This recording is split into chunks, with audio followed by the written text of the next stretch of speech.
झालं आपलं हे कलिंगड सरबत तयार. थोडासा बर्फ घालते. थोडा बर्फ घातला म्हणजे जरा थंडगार छान वाटेल.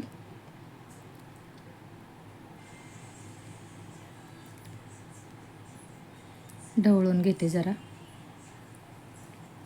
हे बघा झालं. हॅलो फ्रेंड्स, कशा आहात? स्वागत आहे तुमचं आपल्या मराठी यूट्यूब चॅनलमध्ये. सब्जा भिजत घालते बघा. आज कलिंगडाचं सरबत करायचे, तर आधी 5 मिनटं सब्जा भिजत घालायला पाहिजे ना, तर तो थोडा सब्जा भिजत घालते. हे बघा, तो लगेच भिजतो 5 मिनटं. आपण बाकीचं तयारी करेपर्यंत थोडंसं पाणी घालून ठेवते. हे बघा भिजला पण मस्त लगेचच.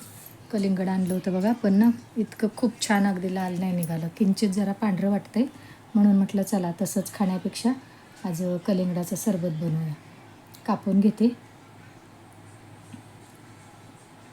बऱ्याचदा असं होतं की आपण कलिंगड आणतो, पण ते आत तितकंसं लाल निघत नाही. तसंच झालं. हे बघा थोडंसं पांढरं वाटतंय, तर म्हटलं चला हरकत नाही, सरबत बनवूया त्याचं. त्याचा आधी आता हे बारीक तुकडे करून घेते. हे बघा असं कापलं की बारीक बारीक तुकडे अगदी सहज निघतात. आणि मग त्याच्या बिया पण काढून घ्यायच्या.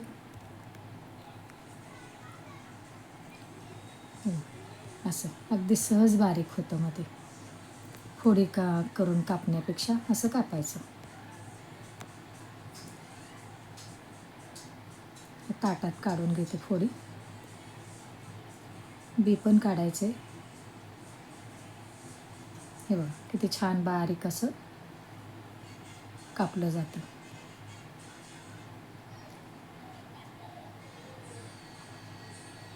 कापून घेते सगळं आणि मग बी पण काढायचं आहे त्याचं.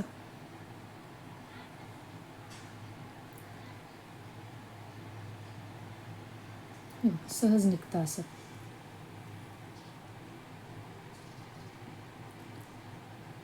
बी काढायला जरा थोडंसं कठीण जातं, कारण सगळं निवडून काढायला लागतं ना बी. मिक्सरच्या जारमध्ये घेते मी हे बारीक करायला, बी निवडून निवडून.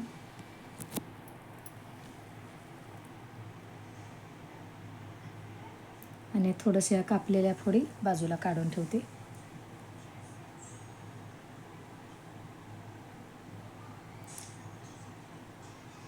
हे पण कापायचे, कारण सगळं संपवून टाकणार आहे मी. हे बघा ह्या अशा थोड्याशा बारीक कापलेल्या फोडी साईडला काढून ठेवते. त्या आपण वर घालण्यासाठी वापरू.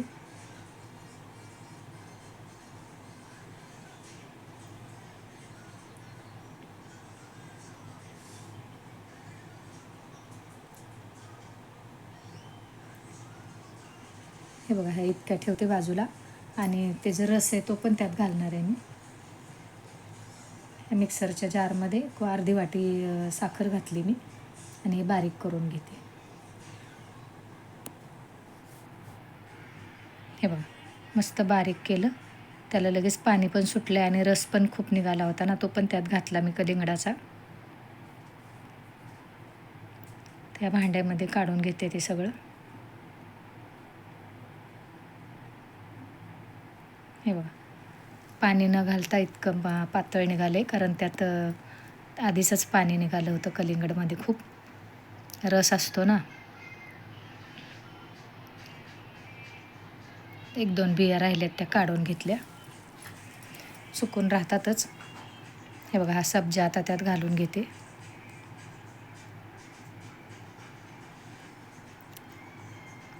ढवळून घेतलं सगळं. साखर तर घातलीच आहे आपण.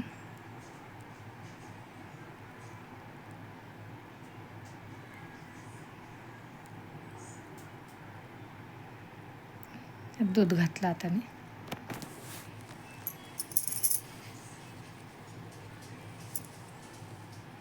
ते फोडी कापून ठेवल्या होत्या ना, त्यात घालून घेतल्या.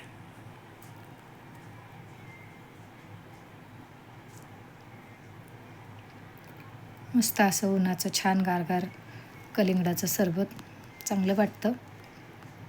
आणि हे थोडंसं जरा किंचित पांढरं वाटलं मला, म्हणून म्हटलं चला कलिंगडाचं सरबत बनवावं. माझ्याकडे ना हे गुलाब सरबत केलेलं आहे मी.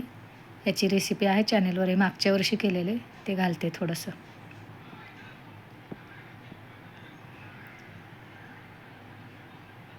एरवी आपण रूह वगैरे घालतो, तर माझ्याकडे होतं हे गुलाब सरबत म्हणून ते थोडंसं घातलं मी.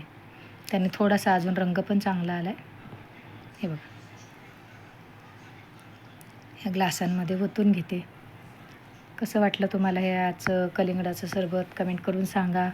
एक लाईक नक्कीच करा, शेअर करा, सबस्क्राईब करा. शिवाय बेल आयकॉनचं बटन दाबा, म्हणजे माझ्या रोज रेसिपी व्हिडिओ तुम्हाला बघता येतील.